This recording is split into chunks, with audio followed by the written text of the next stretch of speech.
is a video circulating on social media, and genuinely, when I watched the video, I was highly concerned, because how is it that a teacher loses his temper so much that he has to go into a physical fight with a female student?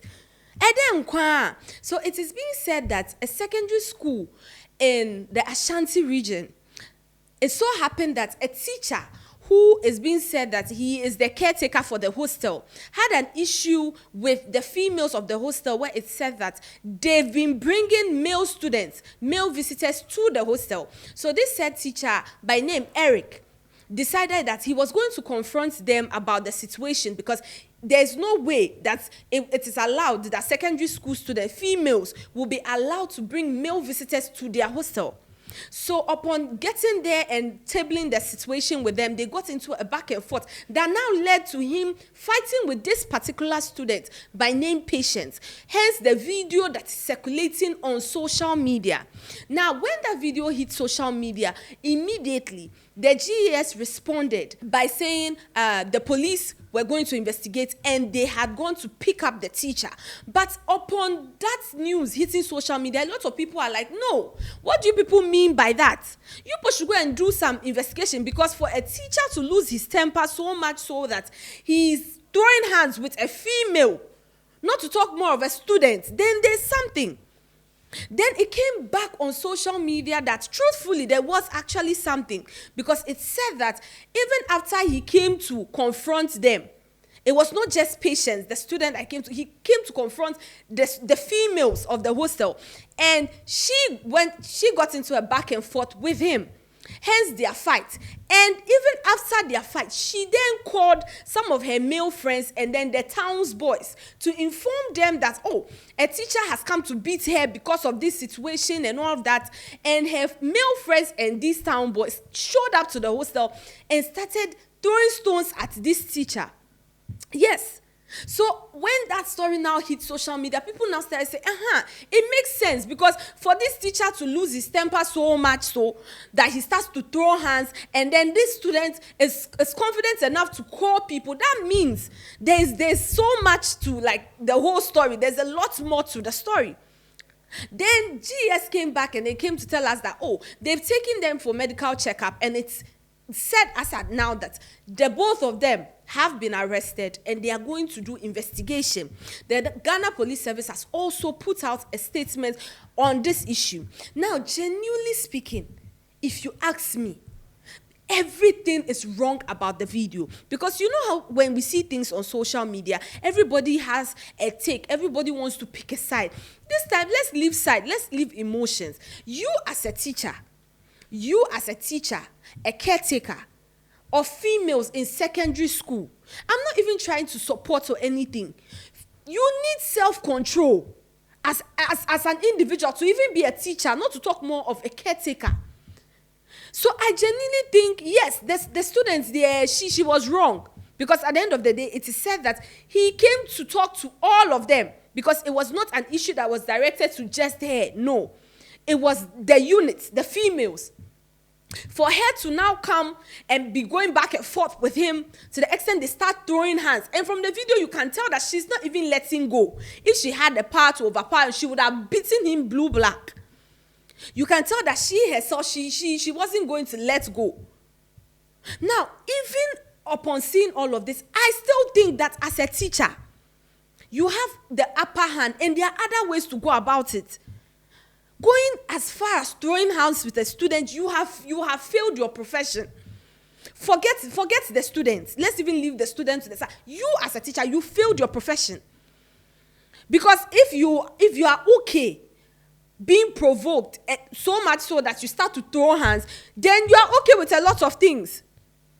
And then from the bystanders, because you can tell when the whole fight was happening, there were people there. They were just screaming. Nobody wanted to get involved and all that. It leaves us with the question of who exactly is this Eric person? Because there's no way that a teacher will be attacking a student like this, that nobody will want to get involved. Now let's even come to the students. And this is why a lot of people speak about how all of a sudden, secondary school, the same way they used to treat us back then, it's as though they've softened their hand. Because now kids are allowed to bring phones. Kids are allowed to act the way they want to. And that is why we see a lot of issues from secondary schools. Because how does this make sense? Since when are students, not to talk more of females, allowed to bring male guests? Oh, papa kra besra or kra was school. You catch and someone try and gate. Oh, ba. So how did we get here? At what point did it now become okay that students were not allowed to bring male visitors? Not even, we're not even talking family, we are talking friends. Other probably male students or even town boys to come and visit them in the hostel. So much so that their caretaker sees it and then it becomes a problem and he's saying, oh, this thing that you people are doing, it's a problem. It's something that you people should stop. And then you come in his face and you are challenging him. So much so that you people start to throw hands. Even after that, you still push on to call town boys to come and beat him because he has come to beat you. And this just shows that we have a problem. The educational system has a huge problem. We have a problem. And it needs to be addressed because there are lots of news stories that we see of fellow students stabbing their fellow students, students going to town, students attacking fellow students and all of that. And one would ask themselves, why are these things happening? What changed? Like, how did we get here? Because say teacher yawa dear krana, there are other ways to go about it. Since when did students think it was okay to stand, even when you are wrong as a student, a teacher offends you or says something against you or says something that you're offended by, there's a way you react to it. You don't just go in his face and be doing back and forth with him. Secondary school akola, and you a teacher, even when a student comes and is in your face and all of that, you have no rights. Even back in the days when canes were allowed, when it was a thing for students to be caned, you were not allowed to go in the student's face and start throwing hands with them like that. Now, when we see stories like this, you definitely know that we are definitely going to see different comments from different people. Someone said, it doesn't make sense. These are two matured adults fighting, yet the man becomes the villain. Imagine she floored the teacher. The mockery alone could have let him resign or even committed. Men are not animals. We have feelings. As such, banters normally act from emotional torture. It doesn't matter. Yes, they are two adults because it said that the young lady is 18 years. So yes, she is an adult. At least in the Ghana law system, she is an adult. It doesn't matter. You are a teacher. As a teacher, you should know better. You should be able to handle situations better. What happened to taking her to DC? What happened to deboardizing her? What happened to, I don't know, taking her out of the, what happens to those systems? Because we have those things in school. What happens to those, that trail? What happened to all of that? That it is now a thing that a student will say something or is in your face disrespecting you, and the next course of action is for you to start throwing hands. Like I said, I'm not taking anybody's side. I think both parties are wrong. Yeah, but as a teacher, this is not a good look. This is not a good look at all. Because at the end of the day, she's in secondary school. And Mayanka, forget the 18 years, she's still a child. She's still a child. You, the teacher, you've lost your respect. Probably after this whole issue, you might lose your license and all that, all because of what? An issue that could have been avoided.